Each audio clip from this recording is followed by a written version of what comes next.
ക്രിസ്തുവിൻ്റെ ശ്രദ്ധ പിടിച്ചു പറ്റാനായി ഏതറ്റം വരെ പോകാനും തയ്യാറാവുക. അവിടുന്ന് നിന്നെ തീർച്ചയായും അനുഗ്രഹിക്കും.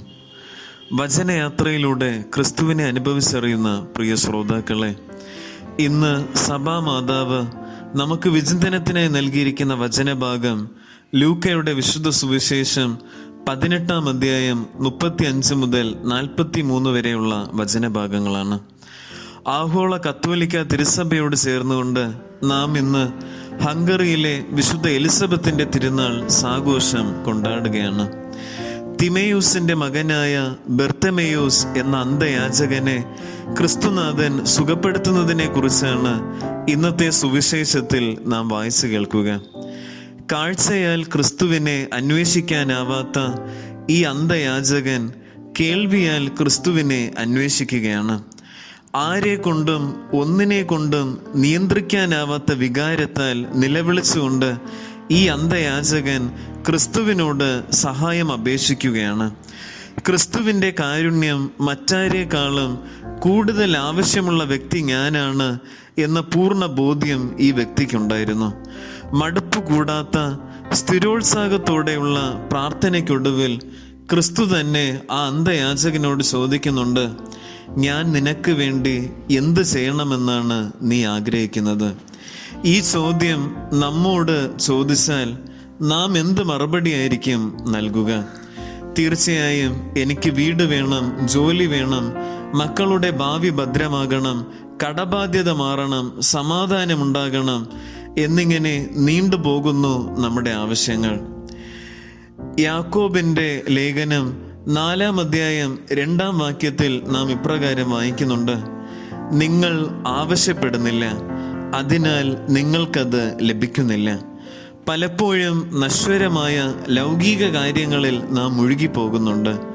യഥാർത്ഥത്തിൽ നമ്മൾ ആവശ്യപ്പെടേണ്ടത് അനശ്വരമായ ദൈവത്തിൻ്റെ സഹായകനായ പരിശുദ്ധാത്മാവിനെയാണ്.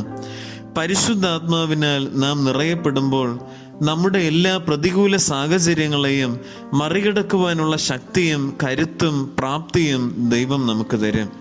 അപ്പോസ്തലന്മാരുടെ മേൽ ക്രിസ്തുനാഥൻ പരിശുദ്ധാത്മാവിനെ നിവേശിപ്പിച്ചതുപോലെ നമ്മുടെ മേലും നിവേശിപ്പിക്കുന്നതിനായി നമുക്ക് പ്രാർത്ഥിക്കാം. ഹംഗറിയിലെ വിശുദ്ധ എലിസബത്തിന്റെ ജീവിതവും ഇതുതന്നെയാണ് നമ്മെ പഠിപ്പിക്കുക. രാജാവിൻ്റെ മകൾ, രാജകുമാരി, രാജ്ഞി എന്നിങ്ങനെ ഉയർച്ചയുടെ കൊടിമുടിയിലായിരുന്നിട്ടും ദൈവത്തിൻ്റെ ആത്മാവിനാൽ നിറയപ്പെടുന്നതിനായി രാത്രി കിടക്കക്കരികിൽ മുട്ടിന്മേലായിരുന്നുകൊണ്ട് ധാരാളം സമയം ഈ വിശുദ്ധ പ്രാർത്ഥിക്കുമായിരുന്നു. പീഡാനുഭവ വാരത്തിൽ സാധാരണ കർഷക സ്ത്രീയെ പോലെ വസ്ത്രം ധരിച്ച് ദേവാലയങ്ങളിൽ അവൾ സന്ദർശനം നടത്തുമായിരുന്നു. ഒരിക്കൽ ഈ വിശുദ്ധ ഒരു കുഷ്ഠരോഗിയെ കാണാനിടയായി. ഉടനെ അവൾ സ്വന്തം കരങ്ങളിൽ ആ കുഷ്ഠരോഗിയെ എടുത്ത് കൊട്ടാരത്തിൽ രാജാവിൻ്റെ മണിമഞ്ചലിൽ കിടത്തി ശുശ്രൂഷിച്ചു. ഇത് സഹിക്കാനാവാത്ത രാജാവിൻ്റെ അമ്മ രാജാവ് വന്ന ഉടനെ എന്ത് വികൃതിയാണ് നിന്റെ രാജ്ഞി കാണിക്കുന്നതെന്ന് പരാതിപ്പെടുന്നുണ്ട്. രാജാവ് ചെന്ന് നോക്കിയപ്പോൾ മണിമഞ്ചലിൽ ഉണ്ണീശോ കിടന്നുറങ്ങുന്നത് കണ്ടു. അദ്ദേഹം ഉണ്ണീശോയെ കുമ്പിട്ട് ആരാധിച്ചുകൊണ്ട് രാജ്ഞിയോട് പറയുന്നുണ്ട്, നീ ചെയ്യുന്ന നല്ല കാര്യങ്ങൾ ചെയ്യുക.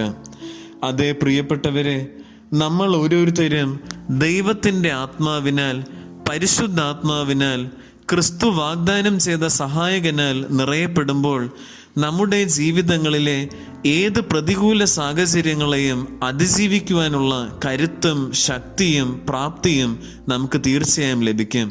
അതോടൊപ്പം തന്നെ നമ്മൾ ചെയ്യുന്ന എല്ലാ പ്രവൃത്തികളും തന്നെ നന്മയായി പര്യവസാനിപ്പിക്കുവാനും നമുക്ക് സാധിക്കും. അങ്ങനെയെങ്കിൽ ദൈവത്തിൻ്റെ ആത്മാവിനാൽ നിറയപ്പെടുവാനുള്ള കൃപാവരത്തിനായി നമുക്ക് ആത്മാർത്ഥമായി പ്രാർത്ഥിക്കാം. സർവശക്തനായ ദൈവം നമ്മെ ഓരോരുത്തരെയും സമൃദ്ധമായി അനുഗ്രഹിക്കുമാറാകട്ടെ.